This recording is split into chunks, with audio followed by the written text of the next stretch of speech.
जय हिंद दोस्तों, आप सभी का स्वागत है मेरे चैनल नम्मा क्लासेस में। तो आज की वीडियो में हम लोग आरआरबी ग्रुप डी के कुछ इम्पॉर्टेंट मैथ्स के क्वेश्चन इस वीडियो में पढ़ेंगे। ये सारे के सारे क्वेश्चन रेलवे ग्रुप डी के लिए काफ़ी ही इम्पॉर्टेंट है। तो चलिए शुरू करते हैं आज का पहला क्वेश्चन। पहला क्वेश्चन है, दो संख्याओं का लघुत्तम समापवर्तक 84 है। यदि संख्याएं 2 और 3 के अनुपात में है तो इन संख्याओं का योग निकालिए। देखिए, ये 2024 में पूछा गया प्रश्न है। तो प्रश्न में सबसे पहले क्या दिया गया है, एलसीएम दिया गया है। ठीक है, एलसीएम कितना है इसका, तो 84 है। और संख्या कौन कौन सी दी गई है, तो संख्या मान लेते हैं कि उसका अनुपातिक राशि x है। ठीक है, तो पहली जो संख्या है दो, क्योंकि दो संख्या दी गई है इसमें, तो पहली संख्या कितनी हो जाएगी, पहली संख्या 2x और दूसरी संख्या कितनी हो जाएगी, 3x हो जाएगी। ठीक है, दूसरी संख्या हो गई 3x। अब अकॉर्डिंग टू क्वेश्चन हम लोग आते हैं, इसमें एलसीएम दिया गया है। एलसीएम हमारा कितना है, 84 है। तो एलसीएम का मतलब एलसीएम और एचसीएफ, पहले इसे दोनों को हम लोग लिख लेते हैं कि इस संख्या का एलसीएम और एचसीएफ कितना होगा।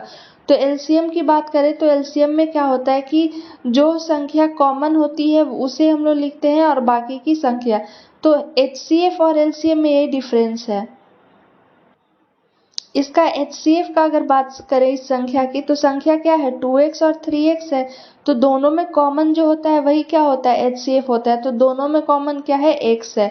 तो x इसका क्या हो जाएगा, एचसीएफ हो जाएगा। ठीक है, और इसका एलसीएम का बात हो रहा है, तो एलसीएम में क्या करते हैं, जो कॉमन होता है वो लिखते हैं और बाकी की जो संख्या बची हुई वो। तो कॉमन दोनों में क्या है, x है, तो x को हम लोग लिख लेंगे क्योंकि एचसीएफ में कॉमन संख्या को ही लेते हैं। इंटू क्या हो जाएगा, 2 इंटू 3, 2 इंटू 3 हो जाएगा, यानी कि इसका एलसीएम 6x हो गया और एचसीएफ कितना हो गया, x हो गया। अब प्रश्न में देखिए इसी एलसीएम का यानी कि 6x का वैल्यू कितना दिया गया है, तो 6x का वैल्यू दिया गया है 84। ठीक है, अब यहाँ से x का वैल्यू हम लोग निकाल सकते हैं। x इक्वल टू क्या लिख देंगे, 84/6। अब ये कितने बार में कटेगा, तो 6 से एक बार में लगाएंगे, 2 बचा शेष 24, यानी कि x का वैल्यू क्या आ गया, 14 आ गया। ठीक है, अब प्रश्न में पूछा जा रहा है संख्याओं का योग, यानी कि 2x प्लस 3x का मान पूछ रहा है कि क्या होगा। तो 2x प्लस 3x कर देंगे तो क्या हो जाएगा, 5x हो जाएगा।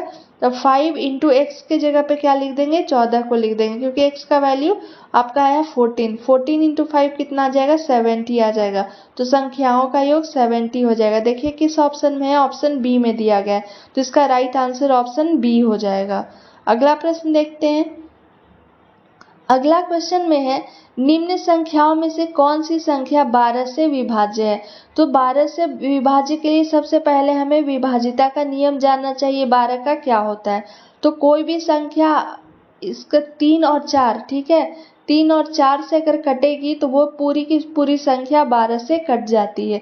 अब 3 और 4 का विभाजिता का नियम जान लेते हैं क्या है। तो 4 का विभाजिता का नियम क्या है कि लास्ट के 2 डिजिट को, ठीक है, यानी कि वंस और टेंस को हम लोग डिवाइड करके देखेंगे कि वो कट रहा है कि नहीं। अगर वो लास्ट का 2 डिजिट 4 से कट जा रहा है तो वो पूरी की पूरी संख्या 4 से कटेगी। जैसे मान लेते हैं कोई भी संख्या आपकी दी गई है 2064, ठीक है, तो ये पूरा को हम लोग डिवाइड करके नहीं देखेंगे, सिर्फ 64 को देखेंगे। तो 64 को जब हम डिवाइड करेंगे तो ये 4 से क्या हो जाएगा, कटता है कि नहीं, तो कट जाएगा, यानी कि 2064 जो संख्या है वो 4 से कटेगी। और 3 के विभाजिता का नियम क्या है कि उसके सारे संख्याओं का योग निकालते हैं, ठीक है, सम। सारी संख्याओं का सम अगर 3 से डिविजिबल है तो वो पूरी की पूरी संख्या 3 से कटेगी। जैसे इसी की बात करते हैं तो देखिए 6 4 10, 10 और 2 12 हो गया। 12 में 2 संख्या है 1 और 2, जब इसे जोड़ेंगे तो क्या आ जाएगा, 3, यानी कि ये 3 3 से कटेगा तो ये पूरी की पूरी संख्या क्या होगी, तो 2064 जो है वो 3 से डिवाइड होगा। ज़्यादा हमें पूरा को डिवाइड करने का ज़रूरत नहीं है। तो चलिए हम लोग ऑप्शन को चेक करते हैं। तो पहले 4 के नियम को सबके सब फॉलो करा, क्योंकि सबके इकाई और दहाई के स्थान पे 12 है और 12 संख्या सबसे कटती है। अब सबको हम लोग जोड़ के देखेंगे, 3 को देखना है तो 9 3 12, 12 4 16, 16 1 17, 2 19, 19 3 से नहीं कटता है, तो ऑप्शन ए गलत हो गया। बी को देखते हैं, 6 3 9, 9 4 13, 13 1 14, 2 16, ये भी नहीं कटेगी। अगला सी ऑप्शन है 7 3 10, 10 4 14, 14 1 15 और 2 17, 17 भी नहीं कटेगा।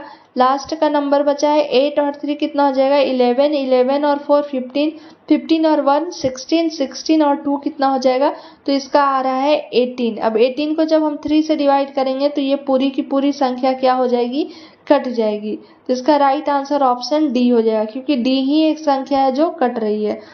जोड़ के अलावा देखिए एक और नियम क्या कर सकते हैं हम लोग, जैसे संख्या दी गई है 8 है, 3 है, 4 है, 1 है और 2 है। अब देखिए 8 और 1 9, इसका पेयर बन गया तो हटा देंगे।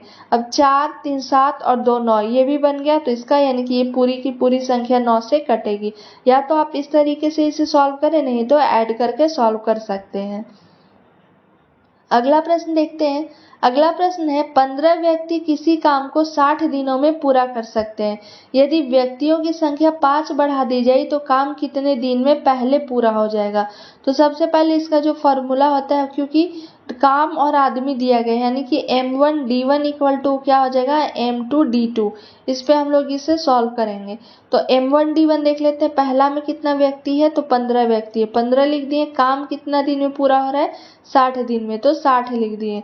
अब दूसरे में m2 में क्या करें कि संख्या 5 बढ़ा दी जाए। तो पहले कितनी थी, पहले संख्या थी 15, 15 में से 5 को बढ़ा देंगे तो क्या हो जाएगा 20 हो जाएगा, इंटू d2। यही d2 हमें नहीं दिया गया है तो इसको निकालेंगे हम लोग। अब d2 इक्वल टू क्या लिख सकते हैं, तो d2 इक्वल टू हम लोग लिख सकते हैं 15 इंटू 60/20। ठीक है, अब ये 3 बार में इससे कट जाएगा। d2 का वैल्यू कितना आ गया 15 गुने 3 यानी कि 45। अब देखिए यही हम ऑप्शन में भी आपका देखिए 45 दिया गया है, तो अक्सर हम यही कंफ्यूज करते हैं। 45 आंसर आ गया, 45 टिक करके ऑप्शन आ जाते हैं।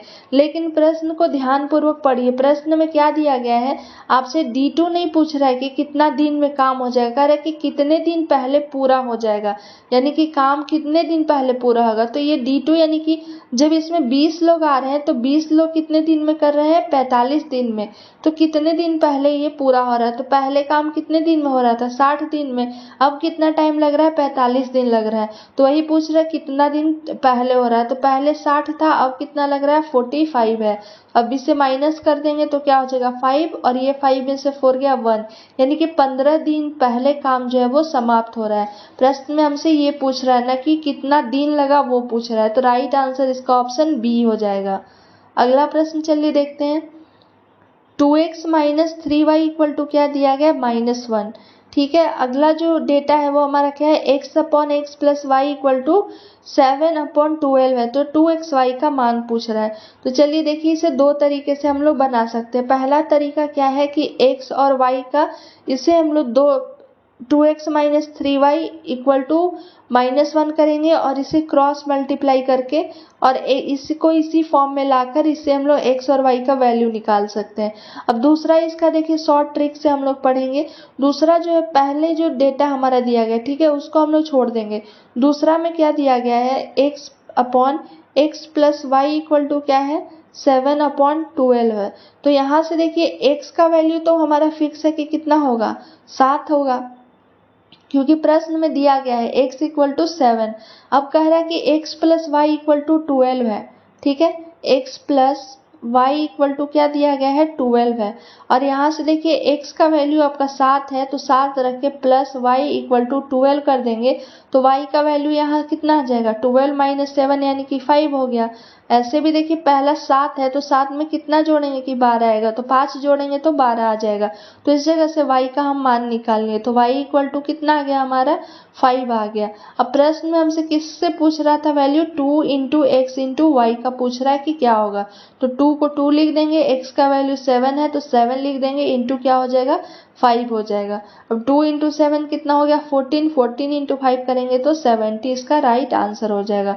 इसे आसानी से हम लोग इस विधि द्वारा बना सकते हैं। 70 देखिए ऑप्शन बी में है तो इसका राइट आंसर ऑप्शन बी हो जाएगा।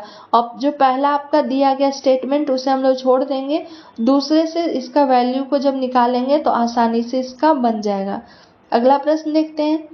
अगला प्रश्न है, यदि एक वर्ग के विकर्ण की लंबाई कितना है 20 सेंटीमीटर है तो इसका परिमाप ज्ञात करिए। यानी कि प्रश्न में वर्ग दिया गया है, ठीक है, वर्ग का क्या है आपका विकर्ण दिया गया है, ये जो है वो कितना है 20 सेंटीमीटर है। ठीक है, इसको मान लेते हैं ABCD, ये कितना है 20 सेंटीमीटर। तो हम लोग विकर्ण जिसे डायगोनल बोला जाता है। ठीक है, डायगोनल इक्वल टू क्या होता है, फॉर्मूला √2 है और इसी का वैल्यू दिया गया, यानी कि √2a का वैल्यू कितना दिया गया है, इक्वल टू है 20। अब यहाँ से a का मान हम लोग निकाल सकते हैं, a का मान क्या हो जाएगा 20/√2 लिख सकते हैं। अब ये √2 जो है वो नीचे नहीं, रूट के फॉर्म में हम लोग नहीं रखते। ठीक है, तो इसके लिए हम लोग क्या करेंगे, तो हर का परिमेयकरण करेंगे। ठीक है, अब हर का परिमेयकरण कैसे होता है कि जो नीचे दिया गया ये अंश है, ये नीचे का हर कहलाता है। तो जो हर दिया गया है उसी से ऊपर नीचे हम लोग मल्टीप्लाई कर देते हैं, यानी कि √2 अपॉन क्या हो जाएगा, √2 हो जाएगा। ठीक है, इससे हमारे इक्वेशन में कुछ भी फर्क नहीं पड़ेगा, इससे a का वैल्यू हम आसानी से निकाल सकते हैं। तो ये क्या हो जाएगा 20√2 हो जाएगा। ठीक है, और √2 को यानी कि इसको जब मल्टीप्लाई करेंगे तो क्या हो जाएगा 2 हो जाएगा। तो 2 से ये कितने बार में कट जाएगा, 10 टाइम्स में ये कट जाएगा। तो a का वैल्यू कितना आ गया, 10√2 आ गया, 10√2 सेंटीमीटर। ये हमारा आ गया विकर्ण। अब प्रश्न में हमसे विकर्ण नहीं बल्कि क्या पूछ रहा है कि परिमाप क्या होगा। तो वर्ग का परिमाप का फॉर्मूला क्या हो जाता है, तो 4a हो जाता है। ठीक है, अब 4 को 4 लिख देंगे, a के जगह पे क्या लिख देंगे 10 × √2। a का वैल्यू अभी जस्ट निकाले हम लोग, तो 4 × 10 कितना हो जाएगा 40√2 सेंटीमीटर। इसका राइट आंसर हो जाएगा इसका परिमाप। देखिए किस ऑप्शन में है, ऑप्शन ए में दिया गया है, तो इसका राइट आंसर ऑप्शन ए हो जाएगा। ये मिसप्रिंट हो गया, यहाँ 20 था, 20√2। ठीक है, तो इसका राइट आंसर ऑप्शन ए हो जाएगा 40√2 सेंटीमीटर। चलिए अगला प्रश्न देखते हैं। अगला प्रश्न है, एक चतुर्भुज के 3 कोणों की माप 110, 55 और 125 है, तो चौथे कोण का माप क्या होगा। तो हम लोग जानते हैं, ठीक है, चतुर्भुज के चारों कोणों का योग, चतुर्भुज के चारों कोणों का योग कितना हो जाता है, तो वो होता है 360 डिग्री, जिसमें से एक कोण का मान, जो 3 कोण का मान आपका दिया गया है और चौथे का पूछ रहा है कि क्या होगा।